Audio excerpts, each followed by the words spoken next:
Turn, turn, we gotta turn, turn, we gotta turn, turn, we gotta turn, turn. We got the seas are rising, but the struggle's long. We're gonna turn history, turn it around, and the CEO's got money.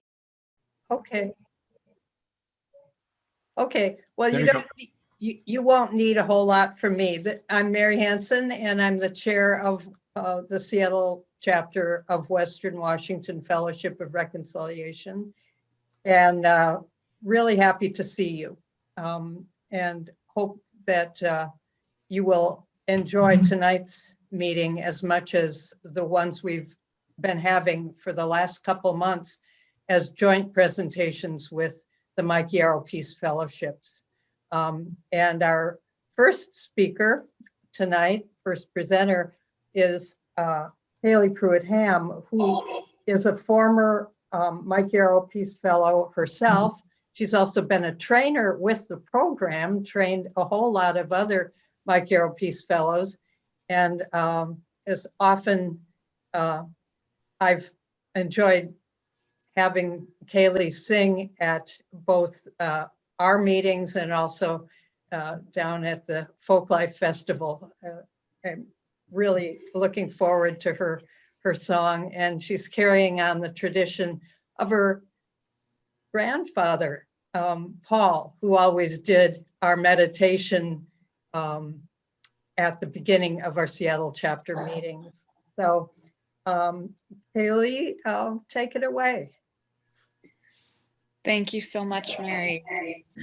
Thank you everyone for being on here. As Mary said, I have been a member of FOR, going to CBEC and the WWFOR events and meetings since I was a baby. And so and my grandmother and grandfather and my parents, I appreciate the work that you're doing. It was nepotism that got me here today. I am really, I feel like we've been training all our lives for this moment in history, huh? But the problem is, it's kind of like we're a football team that was training in like the rain on a football field in grass, and we're prepared to run on grass. And then all of a sudden, when the most important game of the playoffs comes, we're actually playing on planet Mars, and we can't follow the same rules or like use the same plays or the same tricks.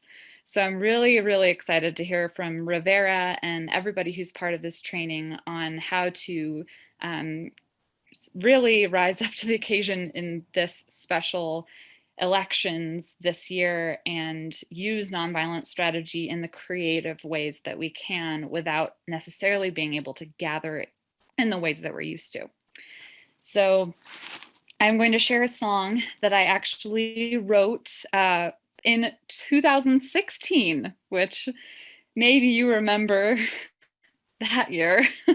I wrote it after Trump was elected in 2016. And I was feeling very afraid. If you're able, put your hand on your heart. I'm just feeling called to do that right now because there's so much fear, rightly so, for so many people, especially vulnerable people, and want to send our heart feeling out of solidarity to everyone as we're isolated. I was feeling really scared 4 years ago. I had thought that I was going to be an activist in the traditional ways. I had moved to Washington, D.C. I was working as a lobbyist with Friends Committee on National Legislation in D.C. On their climate justice program and training young people. And I fell very ill, and I became mostly bedridden from Lyme disease that was affecting my heart. And when I saw Trump get elected, I wrote this song that says, "We should have expected this to happen somehow. I guess the question is, what do we do now?" And I was thinking, gosh, if he really gets elected, of course people are going to be out in the streets striking. People are going to be walking out of schools. People are going to be walking out of government offices. Like, no one's actually going to allow this to happen, right? Right? I really hoped not, because I was already unable to afford housing, my medical bills. It already was a crisis situation, and I wasn't able to go out in the streets.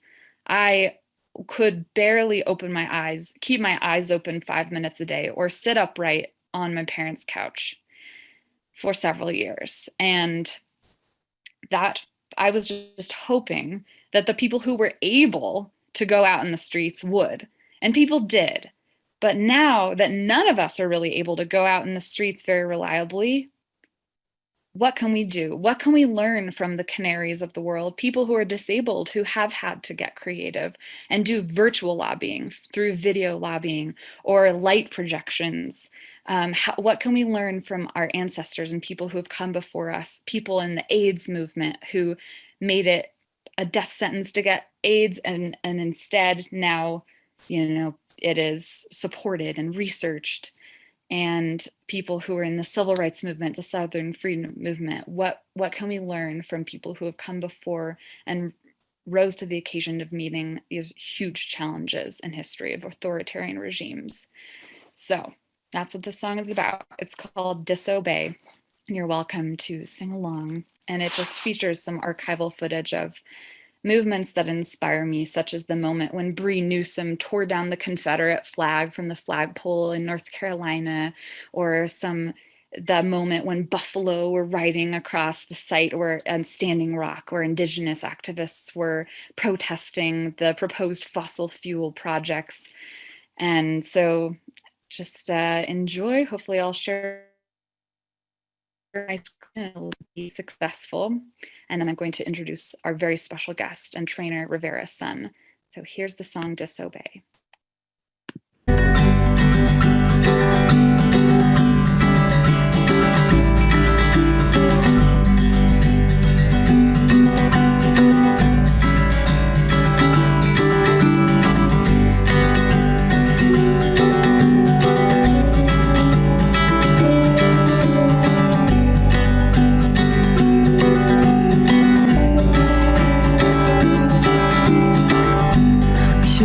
Expected this to happen somehow. I guess the question is, what do we do now? How did the lovers who held up the struggle so long before us done? What have the others, our sisters and brothers, done to make sure love won? They had a mission, they had a vision, they kept their eyes on the prize. If that is lost and the means become ends, then the people's permission dies. They could speak now, whisper in our ear as we face today. I can't imagine, but if I imagined, I still believe they'd say, go forth in love, show 'em what you got, offer a new way. Go shake things up, make it look fun. If he orders hate, disobey.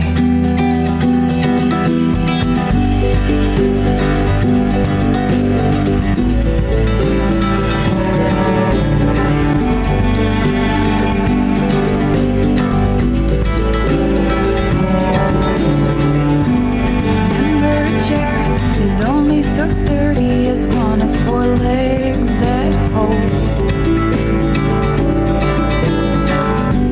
an office and cabinet, only so strong till all of the walls they fold. You've got the power, don't play by their games, use your own better rules. They may have money,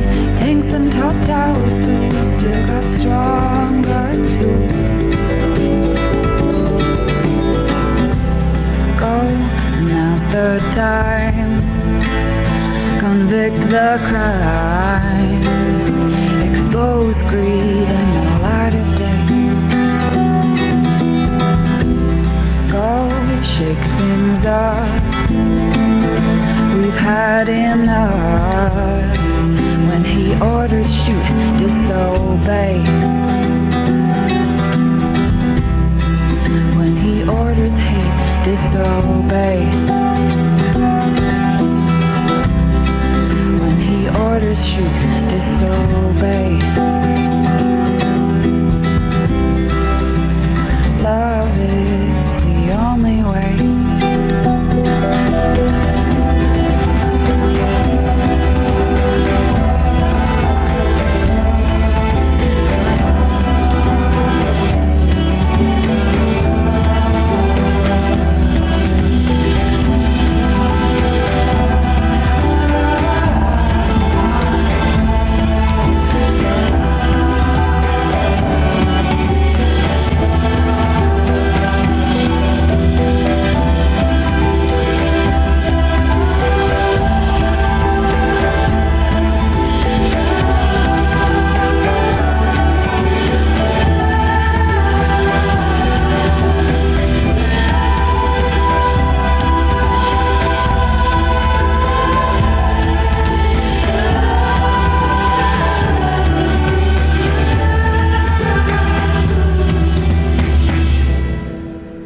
Love is the only way.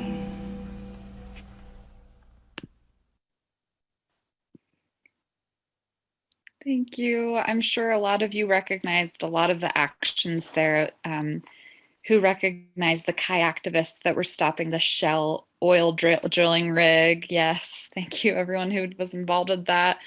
And I'm sure some of you recognize some of the Standing Rock or People's Climate March of New York footage. So there's so many ways that we can do something, but we are going to have to get creative. We might not be able to go in droves out, or taking our loved ones' ashes who have died of AIDS or COVID to the White House and dumping the ashes on the White House lawn. Maybe we won't be able to do that, but there are things that we can do, and we're going to have great help from a wonderful person helping us brainstorm today. I'm really honored to be able to introduce Rivera Sun. We met at the James Lawson Institute 6 years ago, right before I got really sick. And Rivera is an activist and an author. She has written some amazing novels and writing that is not only entertaining but inspiring with nonviolent direct action themes. Really perfect books to cozy up to, I'm sure, during the winter. This particular winter in history. The Dandelion Insurrection is one of the books, right, that you've written. And she is coming through from Taos, New Mexico area, and is going to help lead this training, which is called Beyond Marches and Rallies, Nonviolent Action to Protect an Election. And I'll let Rivera introduce herself more. But thank you so much, Rivera. Thank you so much, And thank Keely you. and Wow. Bruce and Mary and Janice and everyone in FOR Seattle. I think I might have said that wrong, but your Seattle chapter of FOR. It's an honor to be here with you tonight. It's heartening for me always when people come together to prepare and to think about how we can be part of positive change.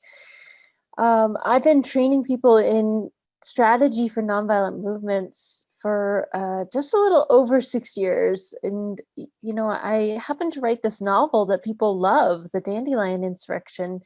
And in the process, I had to get a graduate degree in nonviolent struggle to write a good story.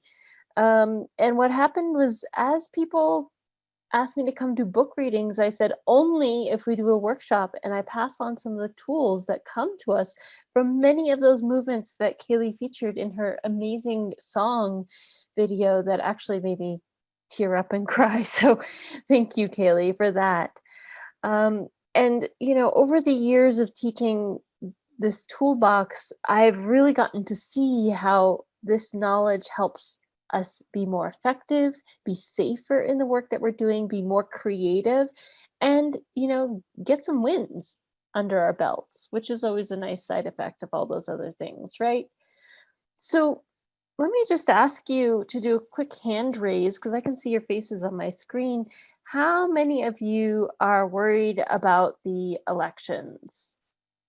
It's a very general question. How many of you are worried not just that Trump may win, but that if he loses, he might not leave office? How many of you have already tapped into a group like Choose Democracy or the Election Defenders to help start gain skills for this? So some of us, yeah. Great. So tonight I'm going to give you kind of a broad overview of this amazing coalition of, well, loose-knit coalition of groups that has been working collaboratively to create a multi-pronged, multi-phase, dedicatedly nonviolent plan of action that has now mobilized tens of thousands of people like yourselves to be prepared for any eventuality that might happen around these elections. And what I'm hoping to add to the equation of things that I've seen is to give you the broad view of what's going on, to celebrate what's happening, and then also to give you a little bit of strategy in terms of how anti-coup defense differs from some of the regular nonviolent struggles we might have already been a part of.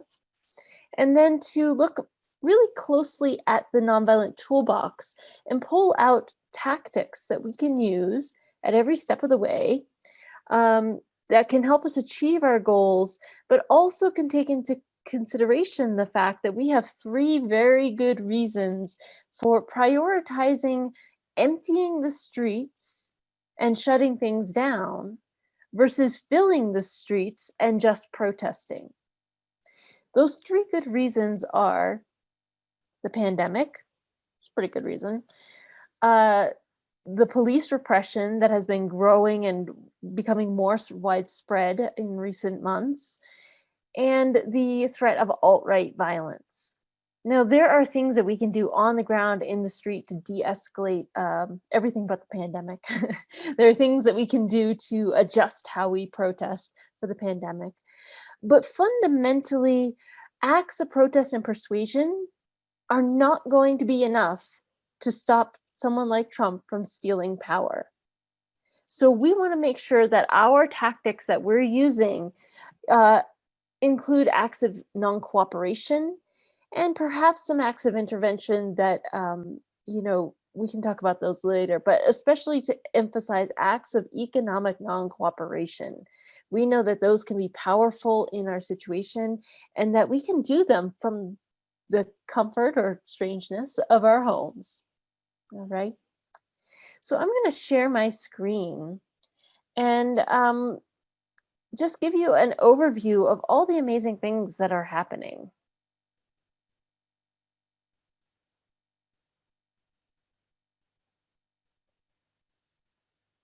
Here we go. So first of all, it's not just about stopping an attempted coup. We have a lot of work to do. And it kind of takes place in 4 phases. There are things that we can do to make sure that our elections are safe for everyone and that the results of them are upheld pre-election. We can do things on election day. We can do things immediately following the election. And we can do things to prepare for what we might need to do if this November surprise, if Trump loses and refuses to leave office, seems to be a likelihood. So I just want to point out that there are over 100 plus groups mobilizing right now. Some are newer groups that have created a lot of the strategy we're going to talk about, like Choose Democracy, Hold the Line, Election Defenders, Protect the Results. I want to just tell you that I know a lot of the people involved in this strategizing and organizing, and they are some of the best people who could step up to do this work right now. That gives me so much hope and so much confidence in the strategies they're proposing. There's also groups like you out there, the FOR Seattle. There's groups like 350.org or Pache Bene or the Solidarity Center that's already organizing plans for massive worker strikes and shutdowns if Trump loses and refuses to leave. And then there's also, a slew of Democratic Party mobilizing groups like Indivisible and Move On. But, another group that's not on this short list here is there's a number of groups that are Republicans and conservatives who believe in the rule of law, who believe in our democratic process, and are not happy with the ways that it's been eroded. So just to give you a look at who is on the scene. I want to speak specifically about Choose Democracy. This is a project organized by George Lakey with the help of Daniel Hunter and folks at Beautiful Trouble and a lot of other great people. And they have organized about 20,000 people already to take a pledge to say they'll do 4 things. They will vote. That's a great start. A landslide victory. Honestly, a landslide victory either way would be helpful to make it clear what the results of the elections are. It's the murky confusion that is going to be the most dangerous for us. So secondly, that they'll refuse to accept the results until all the votes are counted, that they'll non-violently take to the streets if a coup attempt is attempted, and that they're willing to shut this country down to protect the integrity of the democratic process. I don't know about you, but for me, that's a very inspiring 4th line. It's reassuring that so many Americans feel so strongly that we could and should do this. One specific thing that you can do it tonight if you haven't already, is go to Choose Democracy, and Bruce will put the link into the chat box for you. Go to Choose Democracy and sign their pledge. Now, the reason I'm asking you to do this is because not only is it really great to be organized and networked together, it's also really important to demonstrate that we are willing to stand up and do this. That has a deterrent effect on the likelihood of a coup. It has a deterrent effect not just on Trump and his inner circle, but also on all of the groups and people who may be a little bit wavering about whether or not they should just roll with it, right? Knowing that there's already nearly 29,000 people who have pledged to take action and that there's thousands of people who've been getting trained reminds them that this is what we want and we are willing to take serious action to get it. So before the election, in the pre-election phase, we talked about it's important that you can vote, but it's also important to reach out to your friends and neighbors and actually ask them to vote and help them vote. Not literally filling in circles, but literally getting to the polling places, feeling like that's okay for them, waiting in line with them if you need to. But you can also start alerting others to the potential that there's a chance that Trump might lose and refuse to leave. It's really important to talk about this, to bring it into people's awareness, to not normalize the event, but bring it to our consciousness so people are primed to be ready in case this does start to happen. One tool that you can use, and we'll talk about it in a minute, is Hold the Line's commitment statements. You can also, as you're doing tonight, form affinity groups and make plans of actions. You may not have to use them, and that would be great, but it'd be awesome to be prepared. Now, this 5th point is really important every step of the way. We need you to anchor in upholding the integrity of democracy in thought, word, and deed. This is not actually about just getting rid of Trump. It's about the fact that we're going to vote, and we need the results of those votes to be upheld, no matter what. This is really important to make this not a partisan issue because basically our democratic voting process is not a partisan issue. It should be held sacrosanct by each and every single American. So I mentioned those Hold the Line commitments. Bruce is also going to share a link for this in the chat box.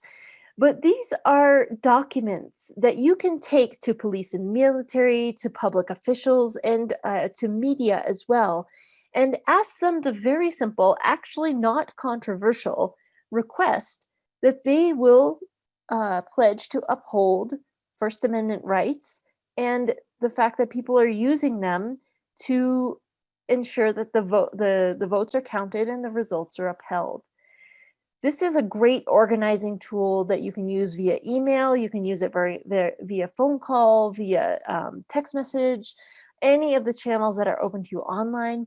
If you feel comfortable and it's possible, you could go in person and do this as well. Even bringing these pledges to them reminds them of where the moral ground on this issue lies. So this is a great organizing tool. I highly recommend using it. Pledges like this, commitments like this have been used throughout the world for a wide variety of campaigns, and they've been extremely effective. So other things you can do is anytime you are part of an organization, an institution, an email list, or a network, please start talking about this. You see on the right that My Nonviolence news list, which has about 90,000 people subscribed to this, put out an election special telling people what was up, what's going on, how they can connect to organizing groups, and suggesting some recommended actions. You can leverage your personal mailing lists. I do this all the time. I write letters to my family, my friends, my networks, talk to your friends and coworkers, reach out to your faith groups, do a personal networks inventory. I literally had a conversation with the postmistress at my local post office, kind of seeding the idea that the postal workers could go on strike if Trump attempts a coup. He's not their president. They shouldn't obey his commands, right? I also talked to my mom about taking action. And for her, it might be like just not shopping if this coup attempt happens. So every person's action is going to be a little different, but do reach out to them. So during the election, vote, vote, vote. I'm sure you're hearing this from lots of people, not just me. But you can also join the Election Defenders. This is a network of people that are training to be able to go to the polls, wear yellow shirts, have skills and training for interrupting any acts of intimidation or violence that may show up. They're getting active bystander skills, they're getting violence de-escalation skills, and you could be a part of this too. So that's another link we will share in the chat box. Always urge, ironically, patience and calm. Patience because we need those votes to get counted, and it's not going to happen in 24 hours.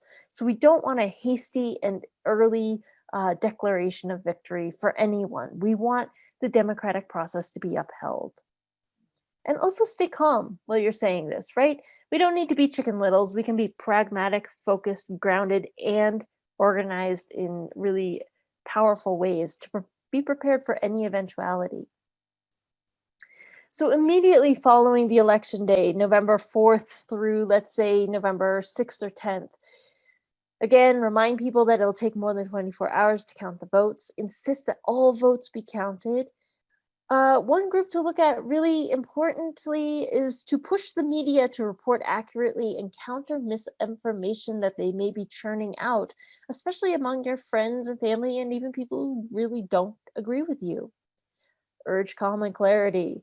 And protect the results is mobilizing November 4th demonstrations, largely around, all votes must be counted messaging. So that is something you can specifically join. There's already 170 actions planned, and I'm pretty sure there's some planned near you. So yeah, I just talked about protect the results, so I'm going to skip that. All right, post-election, last piece of the puzzle here. If Trump loses and refuses to leave office, we're going to have to use serious acts of nonviolent action in a strategic plan to counter this, what is in effect a coup attempt. You're going to need to mobilize your affinity group. Again, you still want to be anchored in democracy. It's not actually all about Trump. It's actually about that this is not how we choose our president, and nobody should be supporting this. We're going to use nonviolent action to limit the people who want to support him, and we'll talk about that in a minute. You're going to pressure groups to publicly withdraw support, not just quietly withdraw support, but loudly and publicly. And you're going to need to reach out in increasing numbers to ask people to take action. So I want to talk a little bit now about anti-coup defense and nonviolent anti-coup defense, because it is a little bit different than some of the typical organizing that we might have done already. Oftentimes, we are trying to organize to get bills passed to stop a threat like a fracking challenge in our area, or to stand up for rights or civil liberties. Anti-coup defense is specific and works a special way. So please take notes on this. All power holders, including dictators and presidents, rely on the cooperation of people to provide them with needed resources, material resources, human resources, skills and knowledge, authority, sanctions, intangible factors like willingness to obey. In anti-coup defense, this authority pillar is actually the most tangible and important pillar to look at, followed probably by sanctions, which include military and police support. Because in a coup, what the attempted couist is trying to do is to get people to go along with this completely unreasonable behavior. And the more of us can withdraw our cooperation and support, the less likely they are to succeed.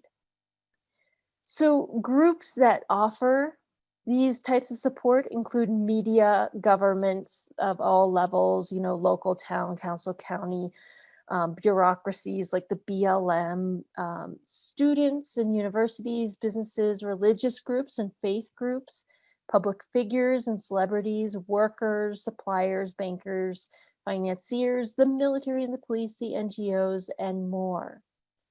So you will also see this model, that those groups are the pillars of support propping up the dictator or the attempted couist. The name of the game is to remove the power. So let's look a little specifically at the person we're concerned about in this particular moment of US history. So if Trump only has his Trump supporters, and there's a fair number of them, but honestly, it's not enough for him to be successful in pulling off a coup. His position there is going to be a little bit shaky. Would you like to see that again? It's kind of fun. And so what he needs to do is actually shore up his position and pull in support from other groups, including some politicians, notably some of the right-wingers, but not just them. He's going to try to hope to get the Democrats to fold and concede to him. And we need to be prepared to stop that. He's going to try to get the media to back him. And, we already know certain media outlets like Breitbart and Fox News are probably going to be willing to announce for him before all the results are counted. So it's important for us to push alternative media and other media outlets to counter that misinformation and then to denounce what's going on. He's also going to try to get alliances with businesses because honestly, businesses and rich people, corporations drive a lot of the politics in our country, and he needs their support. So he's also going to try to draw support from lots of other groups, and here's just the whole array again. And here's what we're going to have to do to stop any attempted coup. We're going to have to use acts of protest and persuasion to get religious groups and nonprofits and organizations to publicly denounce him and to say, this is not democracy. This is not fair. This is not what our Constitution is about. But that alone is not going to be enough. We're also going to have to pressure the students, and they're probably actually going to be mobilized pretty quickly to denounce this as well and to take action against it. So to go on strike and engage in other types of actions.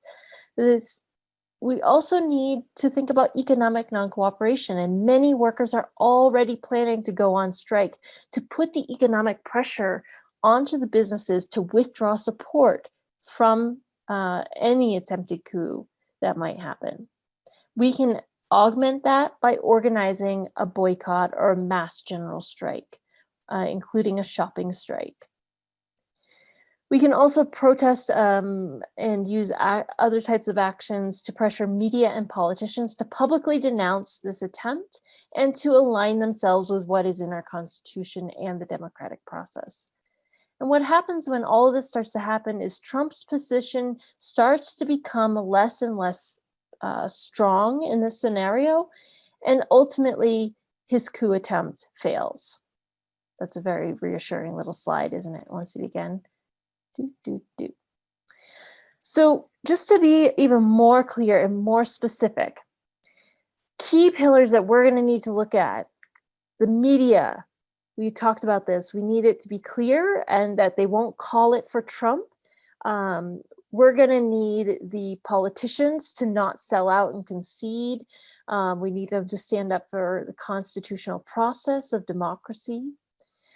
We do need the military to stand down or stand down in terms of not backing the coup attempt, and to stand down in terms of not repressing anyone using their First Amendment rights to insist upon that the results be upheld.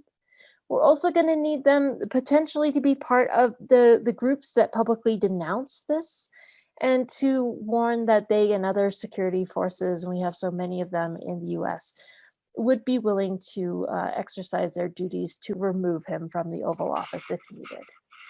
Federal workers have a really important pillar of workers. We need them to consider striking and refusing to obey any orders and refusing legitimacy and obedience to Trump. This is a group that we can all reach out to. Many of us know federal workers.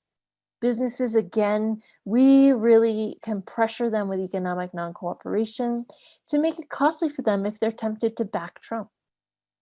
And again, NGOs, faith groups, students, education, lots of other sectors of society, we want to make sure that as many of us as possible denounce what's happening, that we don't stay silent and imply that we consent to what's going on. So I want to just talk briefly about some case studies and what makes anti-coup defense succeed. Widespread mobilization is really important. This is not just our activist friends. We need groups of people that stand squarely in the center of our society, our civil society, our culture. So we need to think of ourselves not just as activists, not just as people who probably, if you're on this call, did not vote for Trump, but also in our other identities. We are mothers, we are community members, we are members of faith groups, we are, we may have been showing up for relief efforts for COVID-19, handing out food to people in need. We are workers. We may be investors or shareholders, depending on who we are. We may hold debt, and then that is another group of alliances to reach out along. We are alumni of academic institutions, and on and on and on. Some of us may be veterans, and so we have alliances in that way. Widespread mobilizations are essential. Everyone knows about the People Power Revolution in 1989 in the Philippines, but they actually had a People Power number 2. And what happened in People Power number 2 is that actually an elected president, after the People Power 1 revolution, they had an elected president who it was revealed was involved in a massive corruption scandal, like millions, hundreds of millions of dollars. But the Congress or their parliament refused to enter impeachment, even though he was obviously guilty of these crimes. So the people organized in widespread numbers to uphold the process of their democracy and their constitution and shut down the country with general strikes and mass non-cooperation. They filled the streets in this case to pressure their Congress to impeach their president, to enter the articles of impeachment. And what happened was, after 3 or 4 days of this, the president actually resigned rather than face those impeachment charges. So that was an example of widespread mobilization. Alliance building is the second most important thing, and it goes hand in hand with that first one. In 1920 in Germany, This is one of our most powerful anti-coup examples that we know about. So in 1920, 10 years before Hitler shows up on the scene, this guy Wolfgang Kopp decided that he was going to try to take power with a coup. And he almost would have succeeded because the socialists and the communists and the centrists were all very divided, very fractured. But actually, the communists and the socialists made a pact, and they said, look, we don't agree about anything, but we don't want this to happen. So we're going to go to the centrists and say, hey, we also don't agree with you, but we're going to back you if you stand up to this coup. So all of them together launched a worker strike, a general strike. They shut down the country. And they were so successful at this. When Wolfgang Kopp went into the office on Monday morning to take power, he literally didn't even have a typist to type up his manifesto. And he had to sit down and actually, probably the two-finger peck, plunk out his manifesto. And then he didn't have anyone to print it in mass numbers. So he couldn't even announce what he was doing to the populace. In just a few days of this, the coup collapsed, and they actually saved their country from that coup attempt. So alliance building can be so important, and this requires that we think outside the box. All right, number 3, nonviolent discipline. This is so critical and so hard for us, but here's why it's important for an anti-coup defense to succeed. There's nothing an attempted couist likes than an excuse to use extreme violence to crack down on all the people who oppose him. And if we start to use violence, it justifies the use of repression. And those that pillar of sanctions, the police and the military, get torn between perhaps not liking the coup, but feeling like they actually have a duty to stop violent insurrection in the streets. So we want to make it their choice easy for them. We want to be disciplined with nonviolence.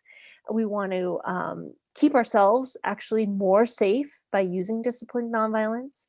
And we want to make it easier for those, pillars of sanctions to really see clearly that they don't want to back this coup. They actually want to uphold their duties and their oaths to the Constitution. So number 4.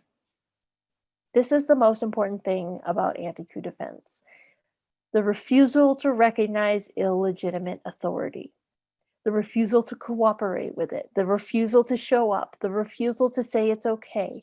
This is absolutely essential. And I want to thank George Lakey for this story that comes from Argentina in 1957. Argentina had been through a lot of coups, honestly, and the people were tired of it.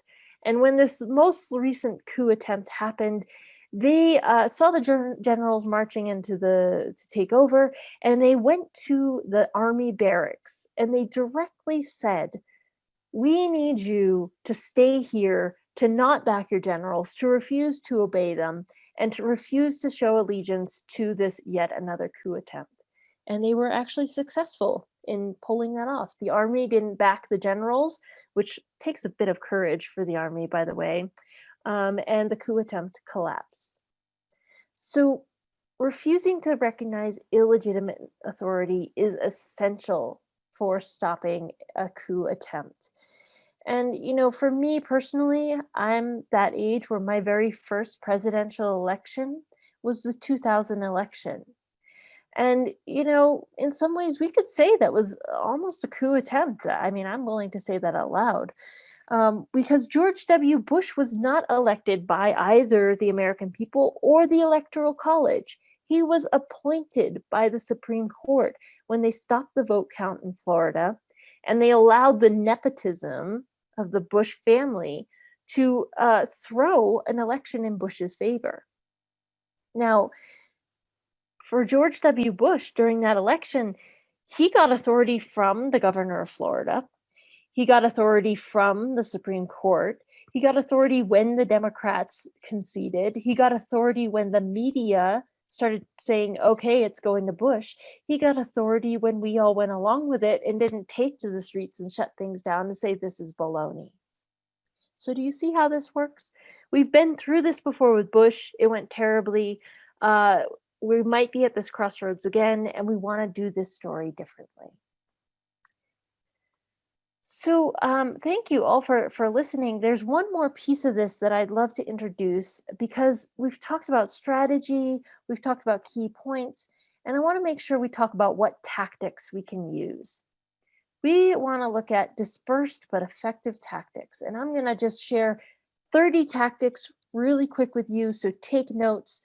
And here's what I'd love you to look for, because I'm going to ask you about this afterwards. I want you to take notes about types of tactics that you yourself would participate in or do. Okay, so anytime you see one that you would do, I want you to jot it down. And then at the end, I'm going to ask you to put those into the chat box. Here we go. Cacerolazo. This is pots and pans banging. Comes from us from people around the world. Now, this photo is happening in Colombia, and they're in the streets doing it. But in Argentina, when they were ousting their dictator, Pinochet, who came to power through a coup, they used cacerolazos from their apartment windows because it was harder for the military to actually round them up and try to disappear them when everybody was in their windows and not in the streets. So this is something we could do. These are stand-in use of sculpture to demonstrate. This is in Turkey for the climate strikes. So we could make sculpture and signs and put them in public spaces instead of our bodies. Very safe for COVID. Banner drops. You and 3 to 6 friends could drop a banner over an overpass that could reach hundreds of commuters, if not thousands of commuters on their way home. Relatively safe, fairly distanced, pretty dispersed. And this could happen all over the city and reach your entire city in just a few hours. A bike protest. This happened in New York City recently during the George Floyd protests. And you can't see it in this photo, but there's actually 10,000 people participating in this bike protest. It's a 4-mile-long bike protest. It's social distanced because bikes actually do that for us. And it's actually pretty hard to repress because people are moving. Costumes. So this is not social distance, but you could use creative costumes that make a symbolic gesture, take photos, and use the creativity of that online to raise awareness. Vigils and lights. You could hold these in very sensible, socially distanced ways in every street corner in your city. You don't have to be all in one place. You could be in many places and still have great effect. Upside down flags. Our country is in distress. What would it look like if all of our post offices, all of our county buildings in this coup attempt, potential coup attempt, hung their flags upside down? Very powerful symbol. Now, Kaylee brought up Bree Newsom, who climbed the flagpole and got that flag and tossed down the Confederate flag. I'm not going to, suggest that you tamper with federal flag buildings, but that is a model for us to reflect upon about how those flags could turn upside down. Lunch hour protests. Walk out of work, demonstrate during your lunch hour. That is something we can all do if we can't go on strike. Street murals. Great action, socially distanced, they stick around for a while, and they can be done in many places by many people. Sculpture. So this sculpture triggered the public awareness that launched the No Kids in Cages mass actions against detention centers. So this is one of the most powerful nonviolent actions that we've seen in the past 2 years. This is not actually a person in there, by the way. That is a sculpture of a child in a Mylar blanket. Symbolic objects also can do this. We've talked about this a little bit, so I'm not going to say too much about it. More symbolic objects. This is to represent the 200,000 plus people who have died of COVID-19. This is only 20,000 chairs. Printing the truth. You can take out ads in local papers to print the truth about what's going on. You can write letters to the editor. You can put up public signs. Car caravans. One thing to remember with a car caravan is that you can drive extremely slow, and you can also honk your horns really loud. In Gambia, when they were trying to oust their dictator and uphold the results of a democracy campaign, they actually had Friday from 4 to 5 during rush hour. Everybody would pull over on the side of the roads and just honk their horns for an hour as protest. Blockading car caravans. So, if this is a tactic used by the other side, you can also use a blockade. Use this with a grain of salt, because we do know that one of the types of repression we're up against is people actually using their cars to drive into protesters. So please be cautious about that one. Bridge blockades. This is, has a lot of tactics going on. Kayaktivism. There's people on the bridge, which keeps the bridge from opening up to let the shell rig out. There's a giant banner drop going on, and then there are people hanging from this banner. Those are the little black spots. Lots of tactics here. School strike. So walking out of school. We all know this one thanks to our kids. Rent strikes and ceasing payments. So holding the payments of the country hostage for a week or two could be a very powerful tactic. We don't tend to do this in the US, but it is available for us in the tactical toolbox. A go slow strike. So a lot of times it's not possible for workers to leave work entirely. One of the tactics available to them is to work as slowly as possible. And, if you doubt that this is effective, let me tell you, when the Nazis occupied Denmark, the shipyard workers were ordered to build the warships for the Nazis. They decided to work slow whenever they could, to unscrew the bolts they had screwed in as soon as the Nazis weren't looking. And if the Nazis weren't directly supervising them, they would simply not do their job. So by the end of the war, the Danes had not built and completed a single warship for the Nazis in, I think, about 4 years of their occupation. Very powerful. Another tactic is suspension of sports and social events. So to just organize ourselves to just say, why would we be celebrating? Why would we be doing entertainment? Why would we be having fun when our democracy is in crisis? Let's cancel events and, take action. You could also cancel holidays. And I want to just point out that the timing of this is perfect, that if a coup attempt is attempted, then boycotting Black Friday is a great way to pressure the businesses. They would really love us to shop a lot on Black Friday, and we can cancel that. Walking out of work is a tactic that we can use. It also works on Zoom, by the way, so you can digitize this. You can show up where you're supposed to be. You could tell people why you're about to walk out, and then you can invite them to walk off the regularly scheduled work event together. Of course, boycotts, we've talked about a little bit. You can do this widespread, including a shopping strike or mass shopping boycott could be very powerful for this. Worker strikes are already being organized. I just saw the first labor council that called for a national strike in the event of a coup attempt. So make sure we're amplifying those messages, making sure we're asking our consumer friends to support workers in that, and to make it as feasible as possible. Flash strikes are when you very quickly and rapidly have a strike and you may go back to work a few minutes later. Timed at the right moment, these can be very powerful. Coffee shops at rush hour, for example, or cashier strikes when there's a mass line at the grocery store. Teach-ins, so you could do this on Zoom at your work meetings. Interrupt the regularly scheduled work meeting to say, nope, we need to have a teach-in about what's going on in our country, and just don't give up the mic. A teach-in is marked by the fact that you teach on the subject and you don't really necessarily stay in the time limit. I'm trying not to do that right now, by the way. So industry strikes, we often think about organizing workers, but business owners or industries could also organize together.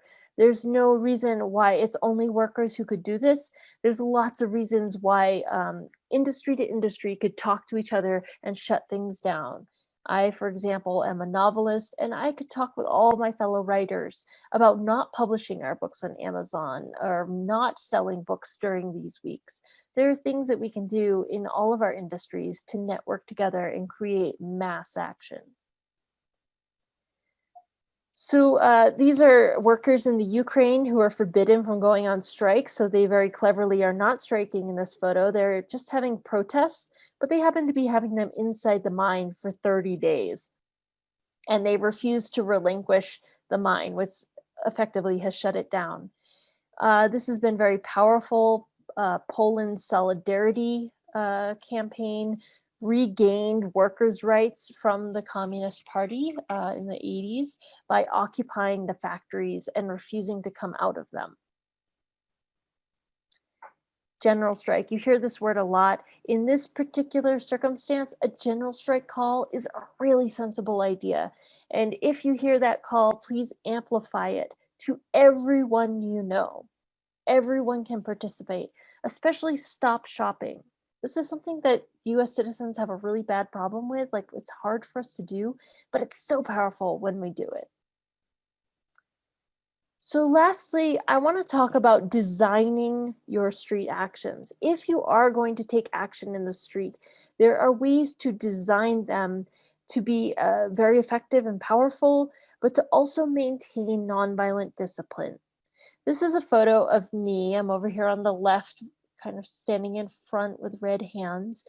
In 2016, protesting the most recent, the bombing of Gaza at that time.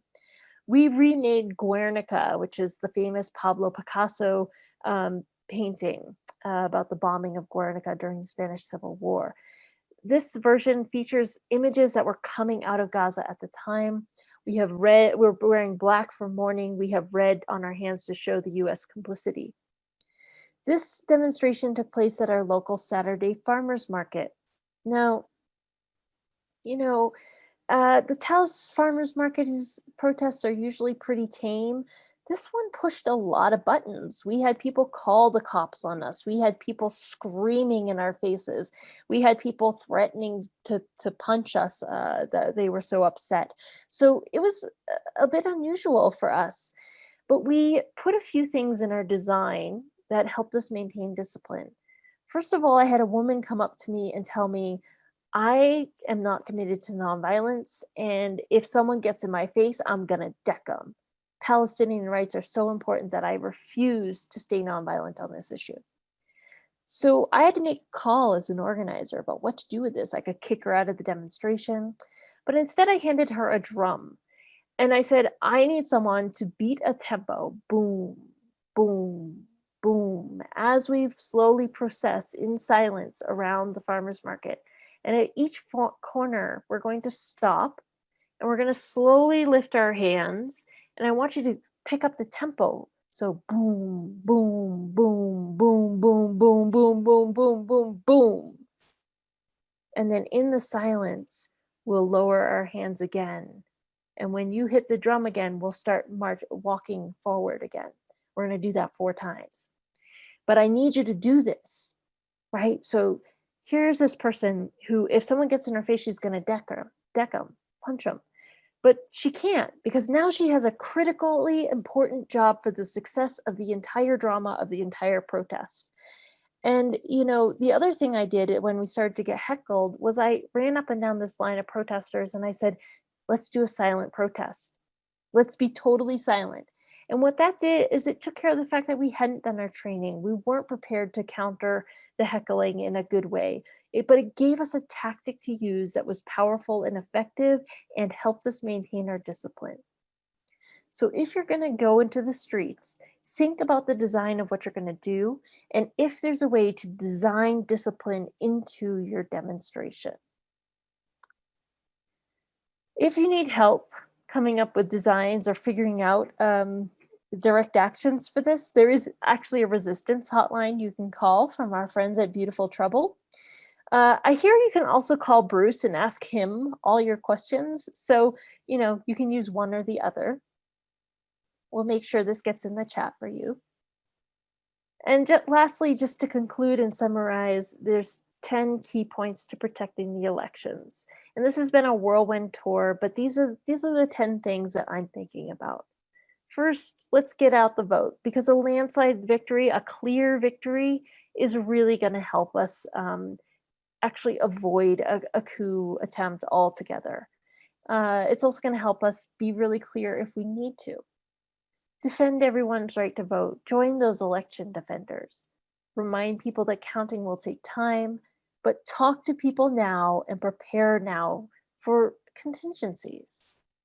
Remember to anchor in democracy, not partisan politics.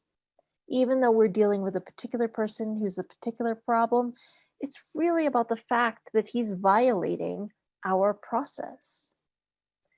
So mobilize along your common identities, particularly the ones that are in the middle of your civil society. Use mass action to push those pillars in strategic ways to deny their support for the coup. Publicly, loud, push major influencers to take a stand. Hold visibility actions to raise awareness, but use non-cooperation, particularly boycotts and strikes, to raise the cost and the stakes of supporting an attempted coup. We want them to feel the pinch. We want them to feel the pressure. And the economic pressure is one of the best ways to do that.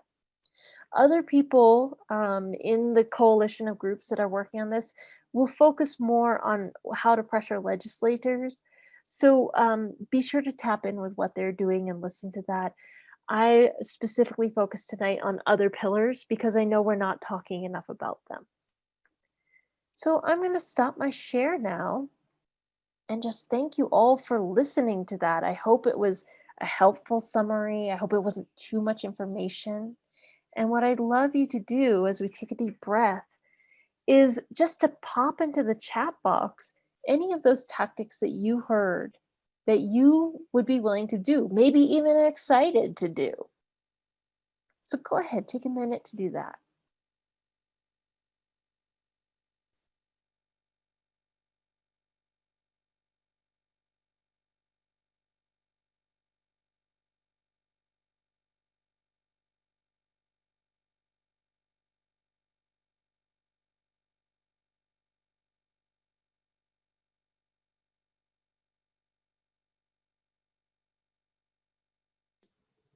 Could you leave that last list on?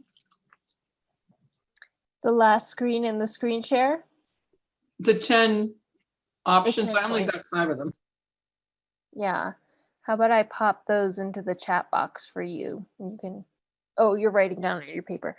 Let me watch the responses coming in and then I'll try to pop that back up in a minute for you. And remember that this is being recorded and we also have the resources in the chat, but we'll get everybody who wants to, we'll get you the link to the recording. It'll be on the WWFOR YouTube channel. So you can just go to YouTube and Google WWFOR and you should be able to find it within a day or two of when we're done here, so that you can watch other sections of the presentation that you might say, oh, shoot, I missed that. And you want to go back and see it again or capture a picture.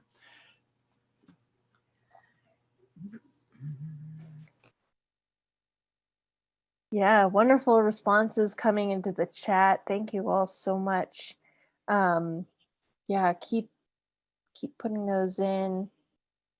So with the video link, you can also take that slide section on tactics and do just what we did today. Show them, talk about them, and then invite your friends in your affinity group to reflect on what do you want to do? What are you willing to do? And remember that tactics alone, they're really stronger when they're paired with a specific pillar that you're pointing them at. Okay, so be clear about what you want to do, why you want to do it, and who you're asking to make a particular change, right? So like a banner over a bridge is a great way to do public announcements to try to get people to become more aware, right? A shutdown is a great way to put pressure on the pillars of businesses. A car caravan around a senator's house may be a great way to get them to take a stand and denounce the coup. Great. Oh, it's so great to see your responses here. Very inspiring, very exciting. I think one of the things strategically that is a challenge for organizers is we often have no idea what people in our networks want to do, right? So we're always trying to guess in the dark. So this is very helpful information, and I'm sure your FOR coordinators are going to take it in.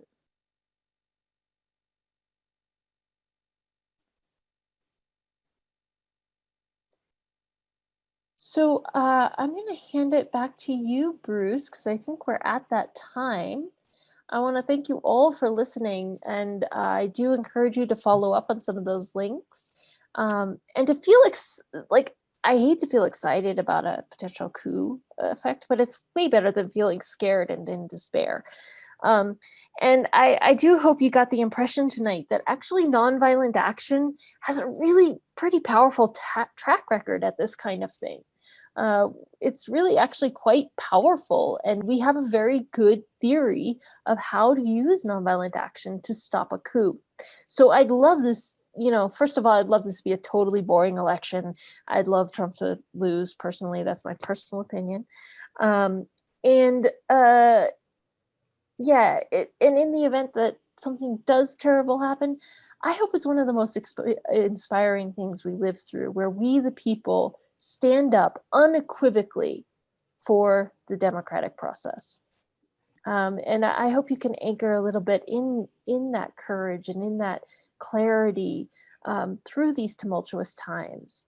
And also remember that, the people who are working behind the scenes on Choose Democracy, Hold the Line, Election Defenders, your FOR group, myself, it's a little bit like the Fellowship of the Rings coming together. I mean, it's like epic, amazing. Like people have these mythic capacities of like strategy and organizing skills and inclusivity and tactical awareness. And they're all put them on the table for we the people. It makes me cry. It's just beautiful. So thank you all for listening. I'll pass it off to Bruce, and I will try to pop the notes from that slide into the chat box for you. I think that's the way to do it. Okay. Thank you so much, Rivera. And I've got everybody muted so you can't hear the thunderous applause that's just shaking the house here as we virtually give you our appreciation. Thank you so much. We're going to take just a few minutes to show you how to get plugged in. First thing is in the chat, I just put in a link to the WWFOR website with a page. And now I'm going to screen share to show you that page because we can't do everything all at once, but just want to, I think, raise your hand if you can see the screen share. Okay, good. That tells me that you got it. So if you want to get involved, you click on this, I am interested and want to get involved. So go to that page. That will then take you to simply a sign-in sheet where you can enter your name and your email address, and then we'll be able to get in touch with you. We'll be able to send you the link to this video of this workshop and other resources that are being gathered. You've also got the chat, and let me see if I can bring that. Raise your hands if you can see my chat. It may be that the screen share is not, I'm just showing the window. Okay, you can't. Just want to remind people that in your chat window, you can go to the lower right-hand corner to the 3 dots next to file. And if you click on those 3 dots, you should have a command that says save chat. And that will save the entirety of the chat as a text file to your computer, so that you'll have all of those hyperlinks that you can then go on your own time to peruse and pursue. With that, I will stop the share and get us back to, just wanted to share very briefly that there is a Protect the Results coalition that is forming in Washington State. Indivisible and Stand Up America are the ones that started that coalition for the national, but there is also work afoot to try to coordinate. Now, some people are saying, well, wait a second, we're 2 weeks away from this election. What can we possibly do in 2 weeks? And the answer is, hopefully we don't have to do anything other than get ready and get prepared. And that get ready and get prepared would primarily be forming affinity groups, finding 5 friends or acquaintances that you would like to work with and saying, hey, would you be with me, and we'll plan something and we'll stay in touch and stay coordinated. So if you sign up on the website, we will help you get resources, get other things that you need in order to work with your 5 friends to plug in if it's needed. The second answer is, between Election Day on November 3rd and Inauguration Day on January 20th, there are 79 days. And there are many events in the different scenarios, from Election Day, where people cast their votes, getting through the Electoral College process, all the way to Inauguration Day, when the formal ceremony and the formal handoff is made of, you know, the red button box from one commander-in-chief to the next commander-in-chief. That period is also rife with danger. And so we may not see something on November 4th. The Protect the Results Coalition has actions that they're going to ask people to plan for November 4th, but they're not going to actually call that unless and until they see that there's a reason to do so. That may become apparent on November 4th. It may become apparent on November 6th. It may remain murky for quite a while. So there is an attempt to get the coordination. It may grow. It may need to be, you know, much. So it's unknown. And as Rivera said, we all hope that our contingency planning for a worst case scenario proves to be unnecessary and paranoid. But as George Lakey said in the trainings with Choose Democracy, other coup attempts have been foiled about 50% of the time historically, but often without the benefit of any pre-planning. So the pre-planning that we do increases our odds that we will be successful in this historical moment, in this country, in these times, with foiling what appears to be an active plan on the part of Trump from the news bits that he's dropped out. So with that, I think we'll ask if anybody has questions, if you can throw them in the chat, and we'll turn it back to Rivera at 8 o'clock. Mary, I'm going to turn it back to you to just close. And if people want to stay on after the 8 o'clock time, Rivera is willing to do so. But I encourage you right now, go to the FOR webpage, put your name and email address in there so that we can utilize the 2 weeks that we have prior to the election to help get people resourced up and help you to start forming affinity groups. So with that, let's start looking at the chat.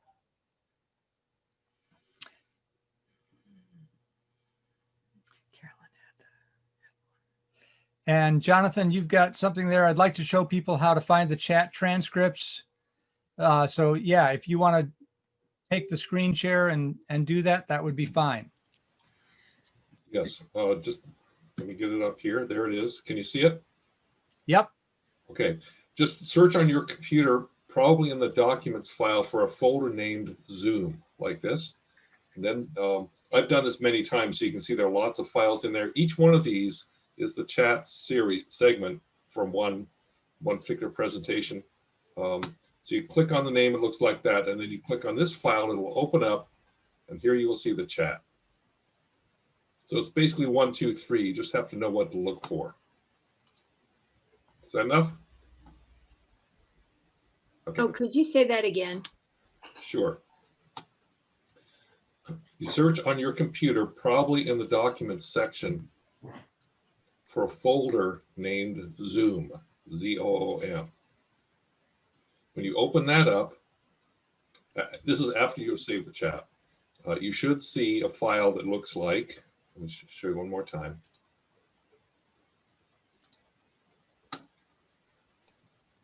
It's kind of down here in the corner. It starts with a year, and then the month, and then the date, and then the time. Each of these is a text file. If you click on one of them, it opens with just a little listing for the document here. And when you double click on that, you will see the chat. Okay. Make sense? Yeah, thanks. Sure.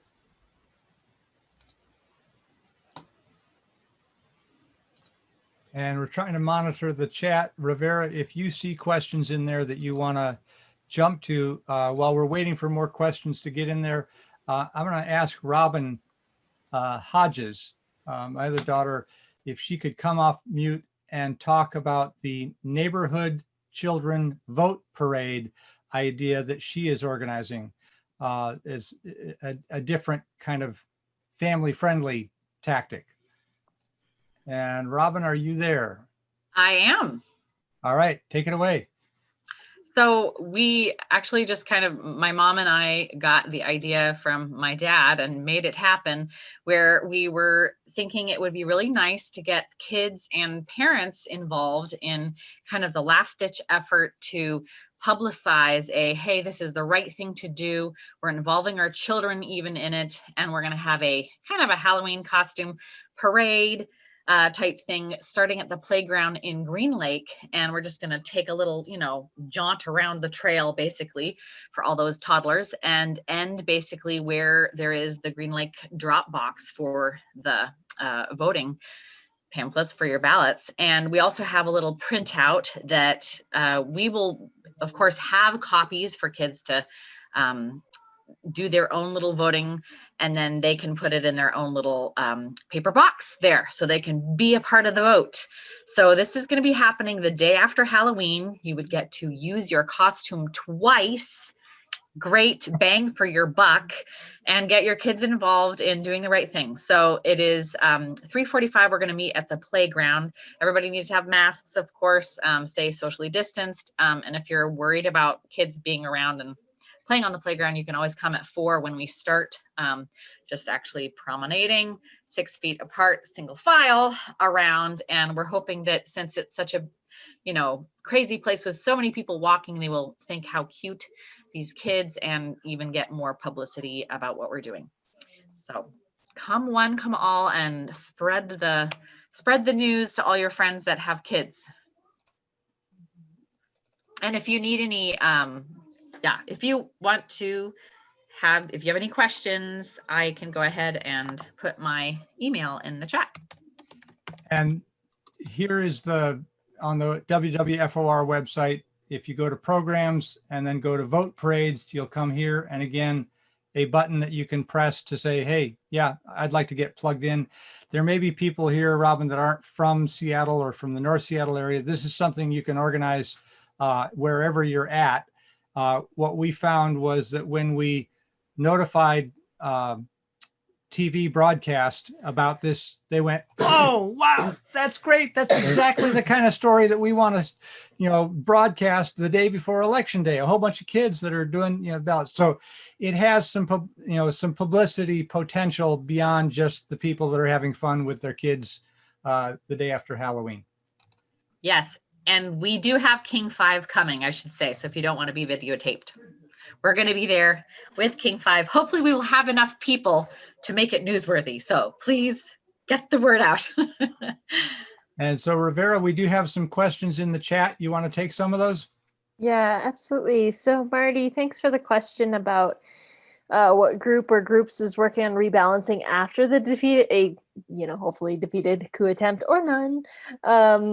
to stabilize the government and rebuild our democratic infrastructure. So I don't honestly know the answer to that specifically, but I would hope that our Congress would take that very seriously.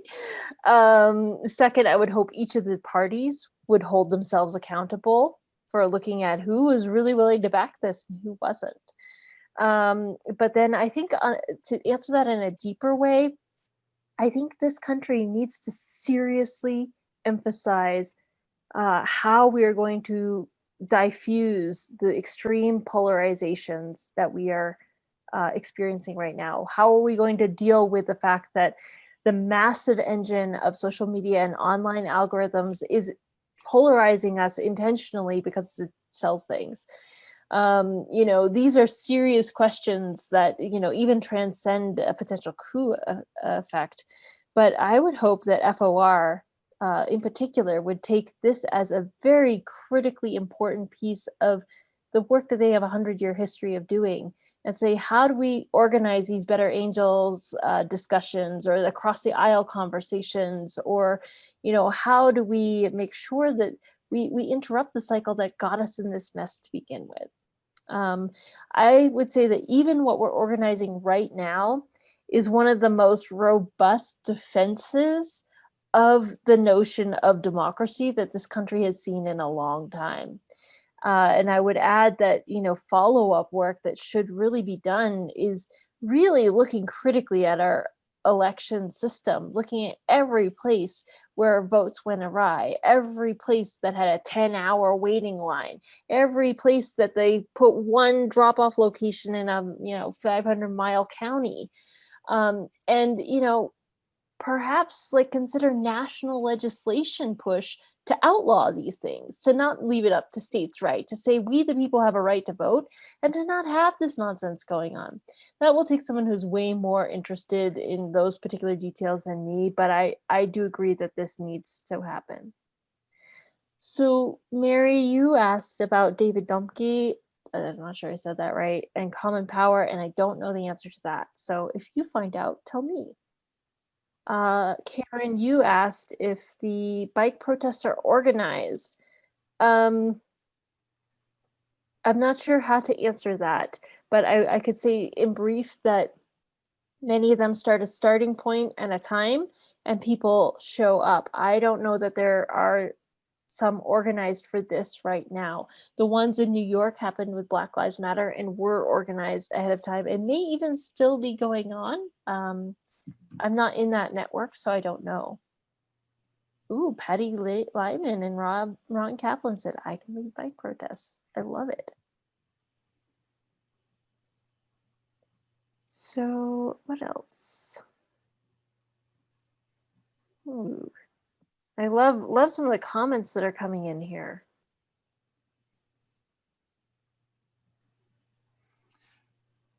Rivera, Yeah, could you cover the tactics of concentration versus tactics of dispersion concept?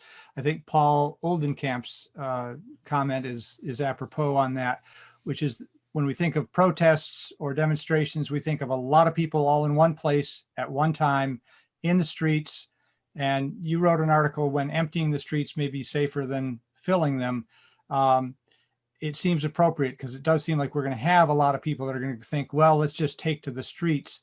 But maybe you're proposing dispersed massive action as opposed to concentrated massive action should be something for people to consider. Can you talk more about that?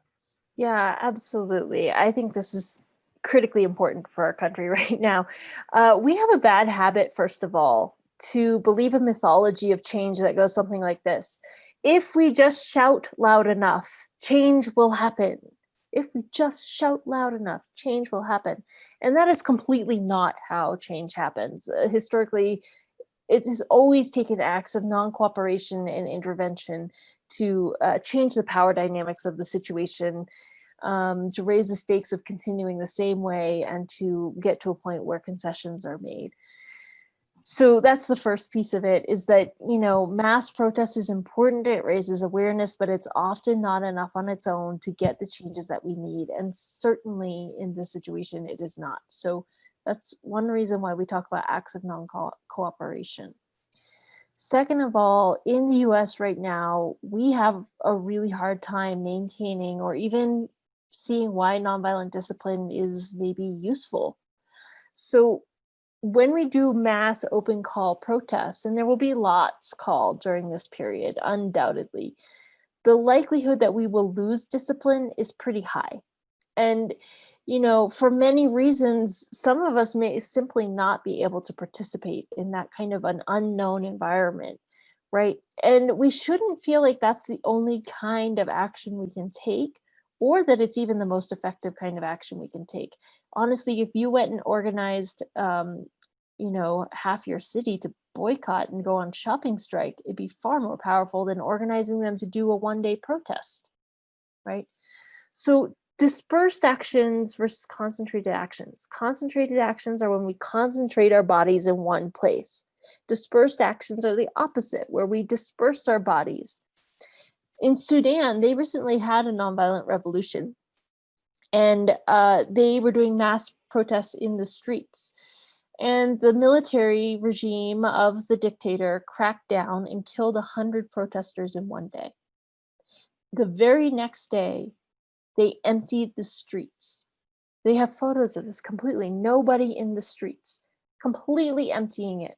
And they did this for a couple of reasons. One, because they knew the security forces were going to try to kill more of them. And two, because they were pretty sure that they were outraged enough that if they got in that situation, they couldn't stop themselves and their fellow protesters from hurling rocks at the, you know, guys with machine guns. So understanding that there are all kinds of different tactics you can use helps us adjust when we feel like we're going to lose discipline, when we feel like it's not safe, when we need something that our kids can do, right? So we can't bring our kids to a street brawl. We can't, a lot of us are elders and we can't run away from, you're always supposed to walk, not run, by the way, but we can't move very swiftly away from tear gas and rubber bullets. But, you know, you should never feel bad about taking a realistic assessment of what you can do and deciding that you're going to organize a cacerolazo every night until the coup ends, or you're going to organize the banner drops, or you're going to organize the shopping strike or the boycotts, or you're going to, you know, organize the pressure group that calls the employers every day to say your workers are on strike and they're right and you should back them. So these are tactics that are dispersed, that keep us safe, that keep us effective, that keep us focused, and that we can be a part of organizing. Bruce, I hope that was the answer you were looking for.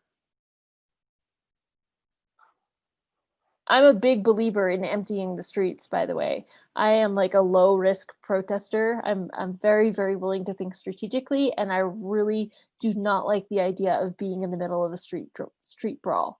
I don't find that's romantic or revolutionary in any way, shape, or form. I feel like it's often unstrategic. It's overly attached to a symbolic claim of occupying a street. It's often injurious to ourselves. It ends up backfiring on us if we lose discipline. And I'm a big fan of those unglorious but like super effective forms of economic non-cooperation, if you want my opinion. Helen, thank you for the answer to the bike question. They are being organized, says Helen. Yes, thank you. It is 8 time for And Mary Hanson. we have reached 8 o'clock. And so, Mary, do you want to give us the formal closing of the meeting? And then we will, for anybody that wants to stay on, you're welcome to stay on. We'll keep recording and Rivera is willing to answer additional questions. So, Mary, I'll turn it over to you. Thank you. Thank you, Rivera. This was amazing and so energizing, I think, for us. And I'm hoping that most of us will take more deep breaths. I'm remembering little children, little boys about 10 years old, when faced with paralyzing fear, were reminding the adults around them, be sure to take deep breaths. You know, this is coming from the mouths of babes, and I love that. So I also just want to share with people that there's a song called Landslide. And if I see my reflection in the snow-covered hills, maybe the landslide bring you down. Maybe Google landslide and play that. I found that that was really healing to me, to listen to Fleetwood Mac's old but wonderful song Landslide, because I think for all of us being adults, most of the people in this audience, yeah, we're up there in age, and we've been through stuff, but this is probably as stressful as anything we've ever been through. So staying calm, I love that. And expecting a landslide, but preparing for what we can do afterwards is what we're doing. And thank you for helping us to kind of sort it out. I love the idea of the Children's March, and what's been keeping me not feeling cut off has been every day when I go for a walk, there are parents with very young children out walking with their children. And it's just so reassuring to see some of these children were born after COVID started, and the willingness of these parents to go into the future and bring children up just absolutely gives me courage. So if anybody out there needs a little courage, I would say go for a walk in a part of your neighborhood where there are parents with small children, because I really feel their energy, because sometimes adults really disappoint me. I disappoint me. My inability to feel powerful or feel like I can protect others is disappointing for me. And so being out and seeing children really just rebalances my energy. I'm doing it for them, and they are no way a disappointment. So anybody who wants to stay and ask questions of Rivera, I don't know how you want to do questions. I would just say if people also have a need to ask a question, you can also just do this, or maybe like that. I am not very good at the chat, so I'll be doing stuff, but you're not going to see about it in the chat. I can't handle the chat. But anyway, if you have a question, either do it via the chat or by raising your hand, because we definitely want everyone who has a question to be able to communicate with either Bruce and Janice or with Rivera before 8:30. So thank you so much. Thank you, Mary. I just want to clarify that this is not a time, though, for people to announce their ideas or to, use it as a pulpit. So this is definitely a time to use Rivera Sun if you have a question of Rivera Sun, rather than talking about what you're doing. But if there are exciting things that you're doing, I think we need to share that as well and share that in the chat.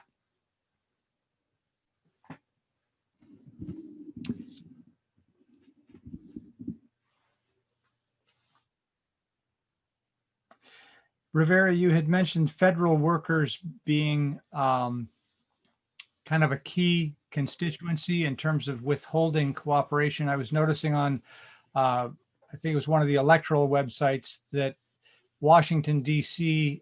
has a record of about 86% voting Democratic. I was wondering if you have any thoughts about the likelihood of federal workers engaging in non-cooperation. And then there's also an organization called Shut Down DC, and any knowledge that you have about DC protests that may cripple the ability of the federal government headed by Trump in a coup. Anyway, just a thought while we're waiting for people to populate the chat with additional questions. Yeah, so federal workers, they have a very particular role because they are the ones who can completely non-cooperate immediately and directly with Trump. And this includes everything from secrets, the Secret Service, the you know, the lunchroom workers in the Congress's dining hall, the staff of the White House, you know, the State Department workers. I mean, there's thousands and thousands of these. So they are the ones who directly can immediately impact the situation. And our support of them taking action as a form of civic duty could be very influential and consequential. I don't know personally what the organizing is among them. I would be surprised if it's not a conversation already. It was a conversation when Trump was getting elected about what laws the federal workers would agree to uphold and what they would not cooperate with. So I think there's probably something going on around there. I'm not directly tied in to DC, shut down DC. I know of them, but I don't know what they're planning. So I would go to their website and look for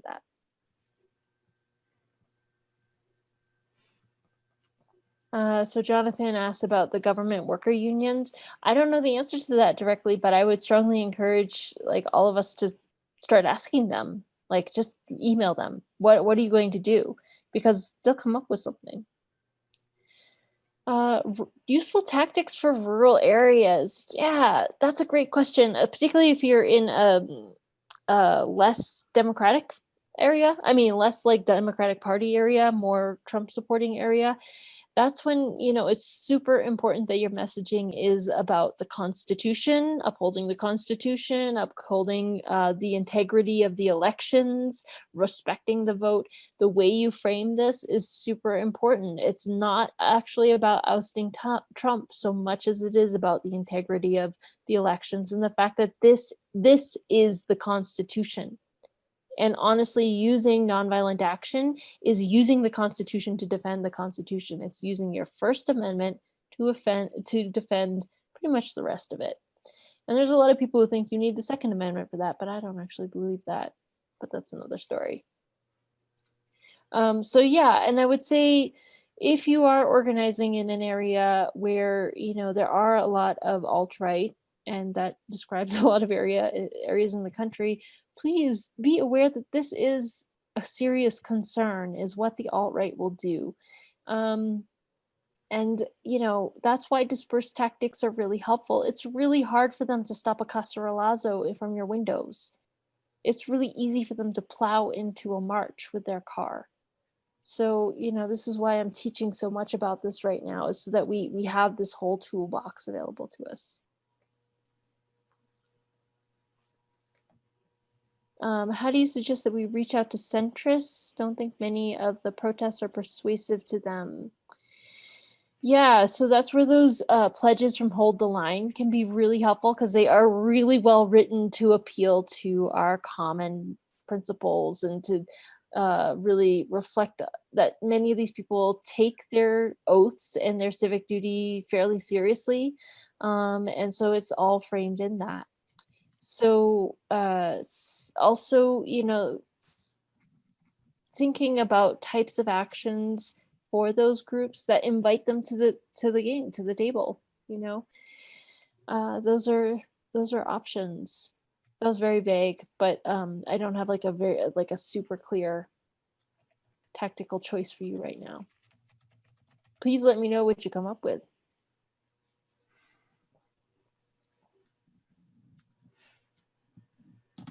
Mary Hansen has a question. Yeah, this isn't so much a question as an answer. I think that being out in your neighborhood, I know it sounds hokey, but being out in your neighborhood, saying hi to people you don't know, wearing your mask and asking if you can pet their dog, you have no idea how that can take the level of fear down in a neighborhood. It really helps. And I'm such a believer now in really hokey things that I used to do them, but now I really feel what a difference they make. So yeah, you might have a neighbor who might even be a Trump supporter, but even if they only find you to be friendly, I think it is contagious. so that one thing that happened in our state that was really great was that they called a huge rally down in Olympia, huge rally of the right wingers were supposed to show up, and about 100 showed up. So a lot of it's bluster, and I think we can, at least in our state, rely on the fact that A, we have vote by mail, and B, that a number of right-wing efforts to get huge numbers to show up have really fizzled.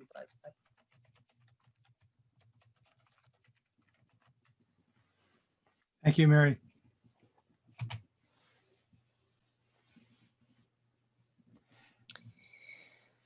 So what do we think of the conditional pledge, i.e. if 1,000 people sign, then I will fill in the blank, move from tactics of protest and persuasion to tactics of non-cooperation. Yeah, I think those are great. I think in the time window that we're in, like, we're going to have that effect happen anyway. And I think the key, this is a really crucial thing. Oh, I almost forgot to say this to some of you. So one of the things I would urge us to be aware of and cautious about is that while groups like Move On and Indivisible are mass action groups that are really good at turning out numbers, they will overly emphasize acts of protest and persuasion focused at legislators, because that's what they do, right? I call this actually petition and beggar politics. Please, please, please do something right. Okay, so I want you to be aware of that so that you don't just do those things. Those things can help in some ways, but you really need to take this seriously and dig deeper for other kinds of tactics, and not just become part of the Democratic machine to make a big fuss, look really great, fundraise for the party, lose nobly, and then try to beat Trump in 4 years. That's not going to cut it. So I'm just going to say that right now. And I want you to make sure that you don't just focus on the pillar of legislators. They are not the only power holders in this equation. And honestly, they are not even the most powerful power holders in this equation. I know that sounds crazy to say, but the Gillens Page study that came out of Princeton University in 2014 demonstrated that out of 2,000 public policy issues, we the people got our way a whopping statistical 0.0% of the time on bills that went through Congress, unless rich people or businesses aligned with us. So basically what that says is that rich people and businesses get their way with Congress. That's why acts of economic non-cooperation can be so powerful in this, because the power holders in this are not just the legislators. They are the people who hold the purse strings for the legislators, who will say to the Democrats, don't concede to Trump, who will say to Trump, back out of this, who will get behind the Lincoln Project Republicans and say, stand up for democracy. This is a very cynical take on how our politics work, but strategy is about being a little bit cynical, honestly. Rivera, you're going to get some pushback here with the next question from Robert Crawford. Robert's a great guy and also involved with Indivisible, but he's asking in his question about, well, don't we really need tactics that are mass marches all in the same place at the same time? Haven't those proven to be pretty effective? I mean, you can read his question, but and Robert, you may want to come off mute, but let's let Rivera have a shot at it, and then you might have some comment. Well, I'd love to talk about what ones you feel were really effective. I told you that I came of age with the 2000 election. I also came of age with the Iraq war protests, which were the largest protests, anti-war protests in history, and they were a complete failure. Right. So this shapes my kind of understanding of the theory of change that I work with. I also, I'm not against them happening necessarily in this context, but I'm really trying to emphasize other tactics that we can also, let's say also rather than either or, but also use, because unless the value of large marches to me is that they are very visible. They are very mobilizing. They at one point were fairly easy and safe to do. That's less so now. They do work to delegitimize in some ways, but unless that delegitimization is connected to a tangible removal of a pillar of support, and unless it has some teeth, then we're just, doing that if you just shout loud enough thing, honestly. So I would say let's do a yes and thing, but let's also really think seriously about what is going to happen if we mobilize a march and get in the street and we run into the alt-right, we run into the repressive police, and yet another Portland style siege starts to take place all over the country. I mean, Trump's going to feel very legitimized in gripping power, declaring an emergency, seizing more power, cracking down all over the country, and just doing the classic dictator grab. This is how coups happen.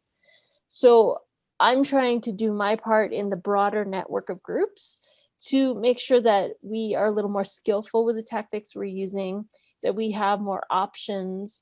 These are go-to tactics. We all know how to do them. They're probably going to happen anyway. But what else can we do to augment, to deepen, to push even further? That would be my response. I hope that feels reasonable. Robert, go ahead and yeah. Thank you. And I totally understand what you're saying. And I'm very excited about the alternatives that you've suggested. Tactics of dispersion are extraordinarily useful. And I'm just thinking of the question of legitimacy and reaching out to the broad sectors of the population. Large demonstrations have, I think, historically been effective in this country. I think civil rights had large mobilizations. The March on Washington had extraordinary delegitimizing consequences for the the Southern rule and the anti-war demonstrations as well.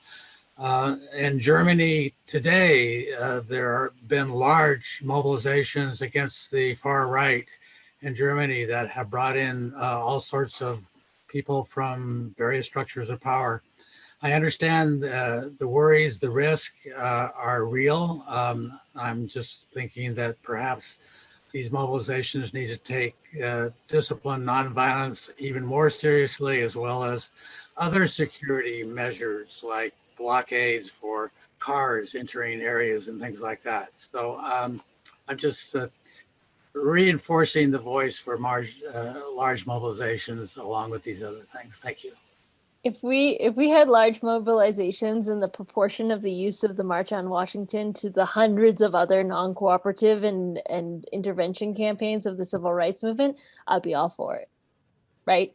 So if we had 20 million people marching in the streets, like we just saw this summer, by the way, but we also had 150 million people participating in a general strike for 4 weeks to stop this coup, I think that was a really great proportion of mass mobilization in the street and other types of actions, right? So also volume and context can be a really important thing. If we just do marches, we're going to lose.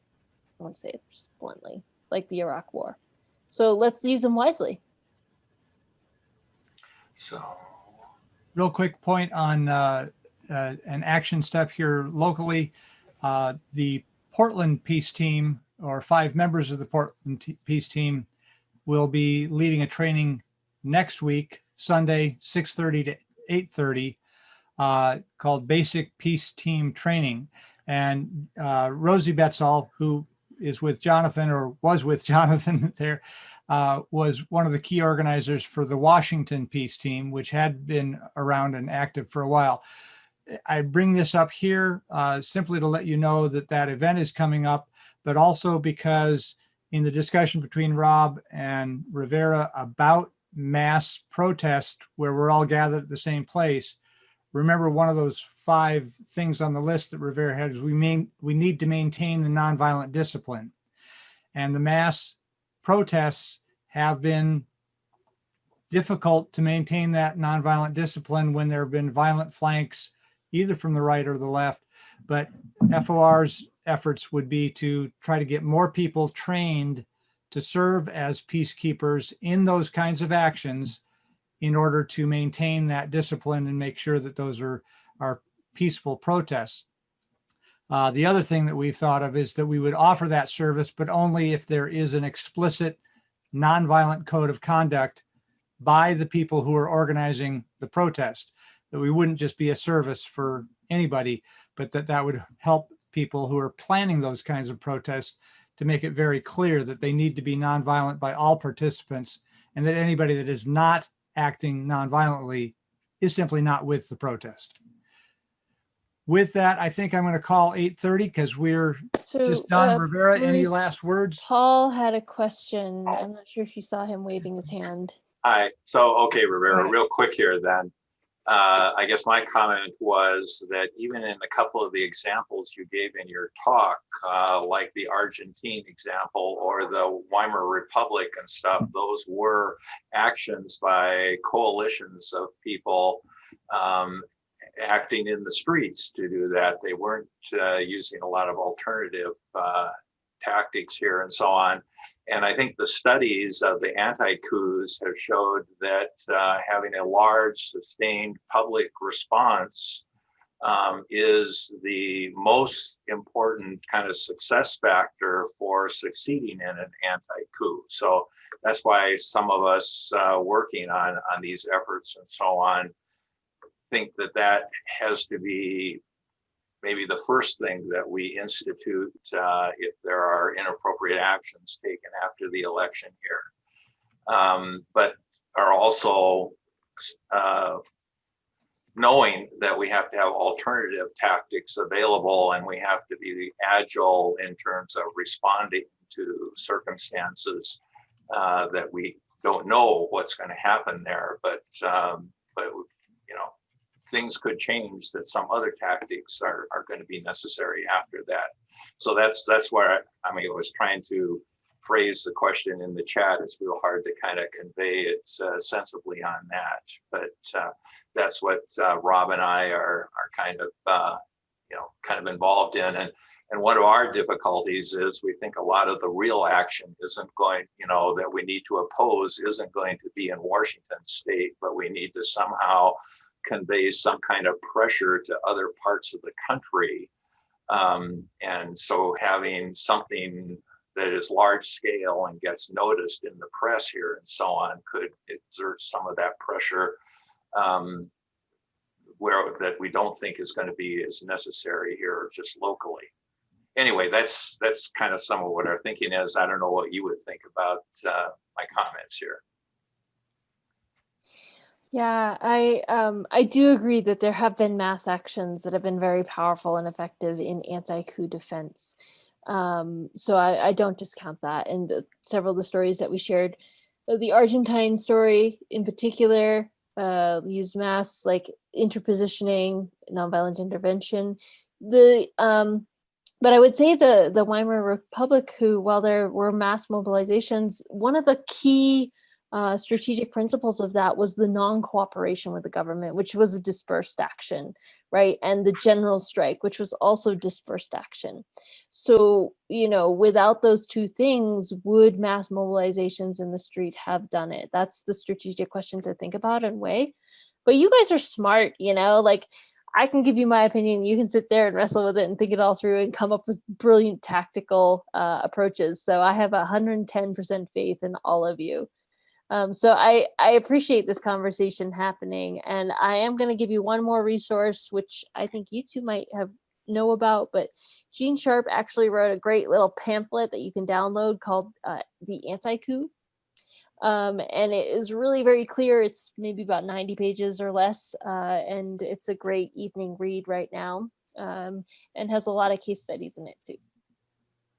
And get it for free on their webpage as a PDF anyway. Yeah, That's and right. consider donating what you can to support them too, because they do some of the most important research work as well.